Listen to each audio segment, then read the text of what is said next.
Dear viewers, welcome back once again to Community Matters. Today we have special general election 2019 TV debate. As you know, once again, after only 2.5 years, after 12th of December, British voters will decide who will form the next government.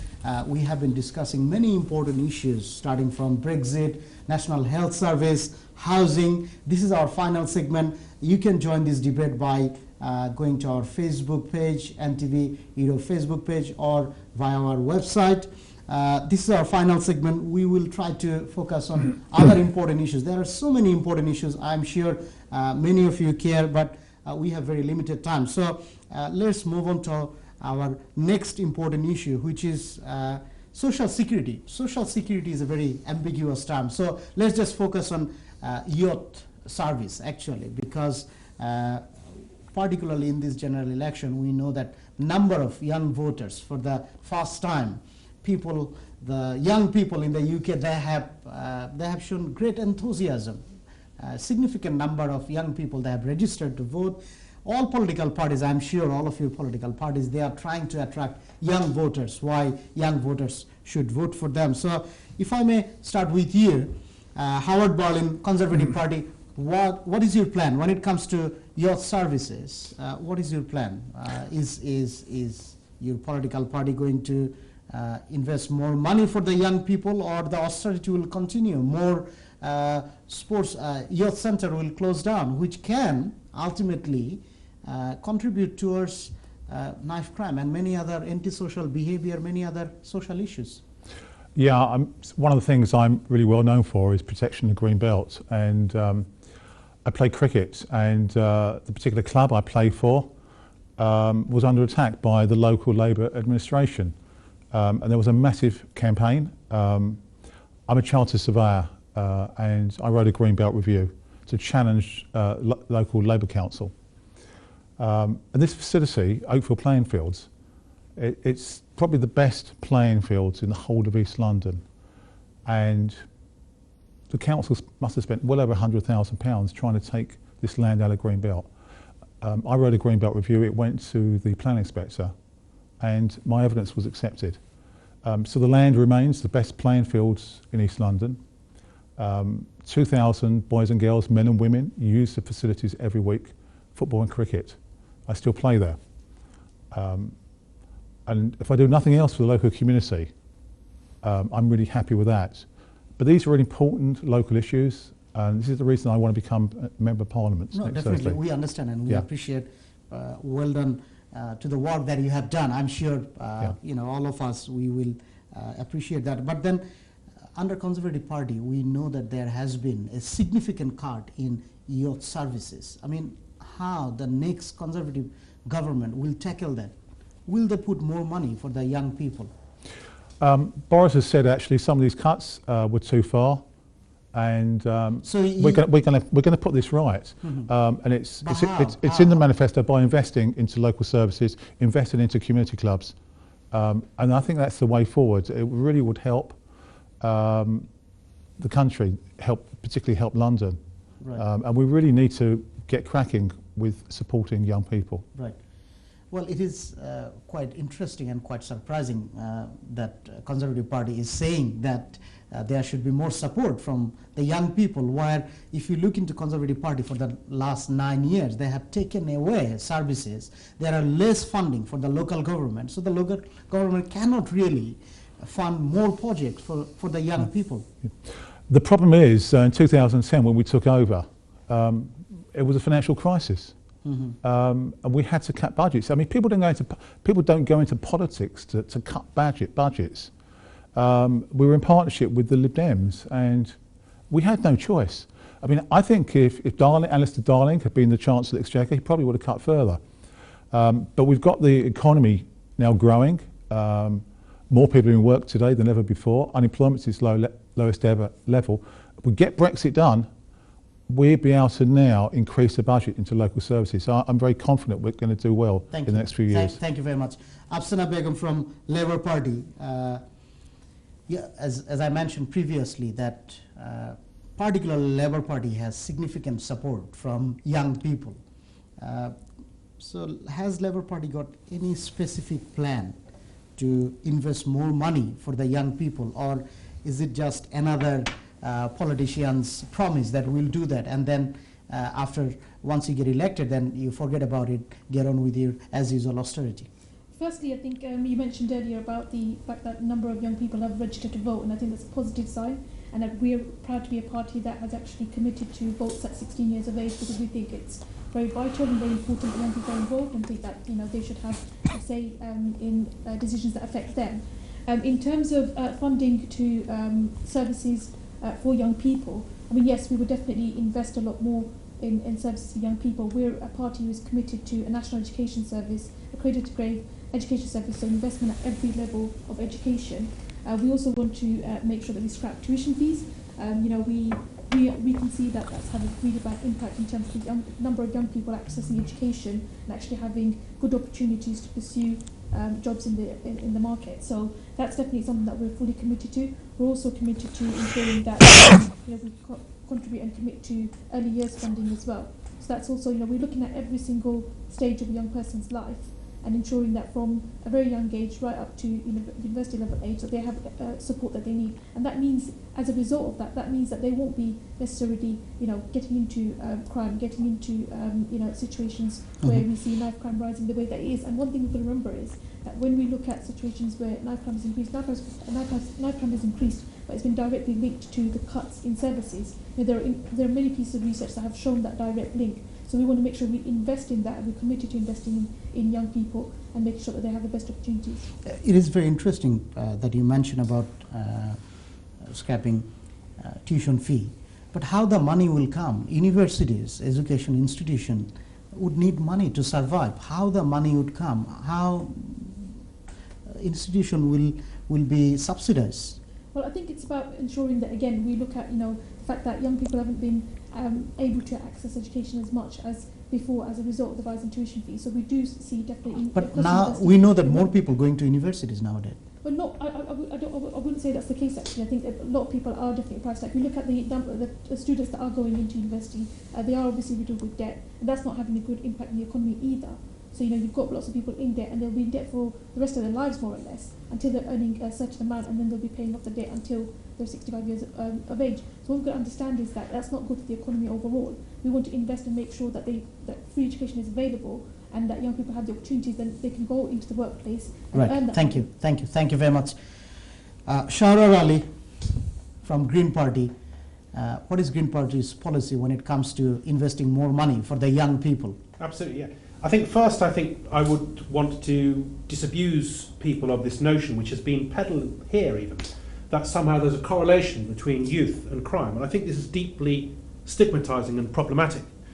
Crime happens in all sections of society, in all ages. Mm-hmm. And I would argue actually that some of the biggest criminals are governments on our watch, in plain sight, who for sure are causing and jointly responsible for some of the conditions which actually make lives for our younger generation miserable. We've talked about, of course, the impossibility of getting on the housing ladder, but also the complete divestment in services, closure of libraries. I heard a Conservative plan fairly recently about trying to open schools outside hours so that people could make use of those. I mean, that sounds like a great idea, but what happened to dedicated youth services? This isn't happening. The youth so of today, Green Party will do that? Has Green Party got 100%. any specific plan when it comes to... So, well, you've asked about where the funding is going to come from. The fact is that this government, previous governments, pour vast amount of money into vanity projects like HS2, into propping up a nuclear deterrent, so-called, Trident. I believe all parties are still supporting that except the Green Party. We're talking about tens of billions of pounds which can be put into the proper arenas, in particular education, including higher education. It wasn't that long ago that students did not have to pay fees. I'm looking in my own place of work, people with £100,000 of debt before they've even graduated. And then they've got the actual difficulty, if they're coming from a minority, of actually getting an interview. Thank you. Because they're treated differently as well. So there's a lot of injustice in society. There is a lot of underinvestment, and that needs to be reversed. Thank you very much. Michael Fox from Liberal Democrat. what is your party's plan when it comes to investing more money in young people? That's right. So as has been mentioned, funding for youth services has been slashed, and a lot of councils have simply shut down their youth service provision. The Liberal Democrats want to invest £500 million nationally in boosting youth service funding. That, in my borough in East London, equates to doubling of that budget to 3.9 million. We also want to impose a statutory requirement on councils to provide those youth services. It really is crucial. You know, young people can get involved in crime. It's not about demonising them. It's about providing, you know, the services they need, the engagement they need to stay away from, you know, risky situations or even gangs that they can sometimes be brought into. We want, you know, a public health approach so we can treat to crime, so we can treat those risk factors before they get pulled in. So, you know, get the engagement from local communities, from schools, from the council, from the police. And investing in community policing. Thank you very much. Conservative Party, Labour Party, both parties were in power for a long period of time. And Hyder Ali from Green Party, he said that in many case scenario, it can be even government who is actually criminal. So how do you justify that? What's the meaning of it? I'm not sure where that comes from. The government is criminal in this. Well, what about the expenses scandal, just going back to 2009? Where Well, listen. We've got plenty of examples. What about going into Iraq on a false prospectus? We've got plenty of examples. Excuse me, that was Tony Blair. That's right. We'll come back to Labour Party. If you want to talk about Tony Blair's mistakes, let's keep on going about let him address. Tony Blair. If you can address, please. But it's all about money and getting the economy right. If you don't get the economy right, if you have the wrong policies, you can't put the money into public services, into local government services. That is the key. So we need to get Brexit done, and we've got a choice. And we need to get the decision made. What do we want? Do we want a capitalist society when we'll be able to put all this money in, or do you want some sort of Marxist communist state? People in poverty, and we don't want people in homelessness. You know, go on the street and go to thank you very much. Thank you. I'm happy to talk about homelessness and what we've actually done recently. A point about Labour government going to war based on based on not accurate information, and it cost a big chunk of money to British taxpayers, and many lives been lost. It initiated a spiral of problem that we live in a very dangerous world now: terrorism, civil unrest, and many other problems. So it was Labour Party's idea. Tony Blair was a leader of Labour Party on that time. So he's saying that in many case scenario, you can actually, instead of blaming individual, you can blame government for all those big policies. And too often, we do not highlight all those problems. How do you address to that? I think politics has changed. I think things are quite different now. I think even in the Labour Party, our position has changed. I think we're an anti-war party now. I think we want a peaceful world. We want to see justice out there. We want to address issues of human rights across the world. And I think that yes, I think there are people look at politics and people look at politicians and they don't feel like necessarily that they feel represented. So if I summarize, you are saying that in past Labour Party didn't do everything correct, and now you have because of changed leadership, Labour Party has changed suddenly. I wouldn't say that it's about corrections or not. I think that we, in our party, we definitely have a sort of a different view now in terms of the war, the Iraq war. And I think right now, our position is that we would definitely want to work through the UN in any kind of situation where there's. Right. Thank you very much. Economy is very important. This is why Howard Berlin keeps saying, "Let's Brexit done, and then we can focus on economy." Sure. Unfortunately, it's not true. All reputable economists say that the economy will not grow as fast after we leave the European Union if we do. Even the government's own forecasts in any circumstances show the economy shrinking if we leave the European Union. Right. To say that we're going to be able to increase funding after Brexit because of an economic boom, it's a fantasy. Thank you very much. It is a fantasy. Well, we're going to get Brexit done in January. Hopefully we're going to get a Conservative government. And then what will happen in February is we're going to have a special Brexit budget to energise the British economy. And that's what we're going to do. We're probably going to cut a few taxes. If you cut taxes, people work harder. Businesses want to work more money. More money comes into taxation. And we put the money into the public services that is desperately needed. All these sort of projects that you've been talking about. Thank you very much. Let's move on. Another important issue, immigration. It is in last 10-15 years, it has become a very toxic debate issue, immigration. If I may start with you, Afsana Begum, what is Labour Party's position when it comes to immigration? We want to make sure that we do value the contribution of migrants and the. But how do you translate that into some sort of feasible plan? Well, I think that we've got to ensure that we look at our various different systems in place. We want to make sure that we look at the contribution that workers can bring and make sure that the system kind of reflects that. And I think we've got to understand that the system and the situation that we're in currently, there is a hostile environment for migrants at the moment. That's also increased as a result of the EU referendum and the scaremongering and the fearmongering that has happened towards migrant communities. The Labour Party recognises that. The Labour Party values the contribution of migrants. We look at different sectors like the NHS, and we look at the Windrush generation. We want to protect the Windrush generation. We want to make sure that they are welcome, they can settle, they can remain in the UK. But I think our immigration policy is a fair one. Is one that actually respects and values the contribution that migrants bring. Right. Thank you. Howard Berlin, Conservative Party. What is Conservative Party's position on immigration? Immigration is a very important issue. It is one of the toxic, debate issue. Also, at the same time, I am sure many of Bangladeshi people that do care about immigration. It's absolutely it's a key issue, and this country is built on immigration. But there's clear water between the Labour Party manifesto on immigration and the Conservative Party. Jeremy Corbyn wants open immigration, so from the EU, so that means 589 million people are allowed to come into the UK, whereas we want an Australian-style point system. And that is great for other people around the world. And if you're from Bangladesh and you've got a special skill, we want these people in England. It's going to be great news for Bangladesh. Thank you very much.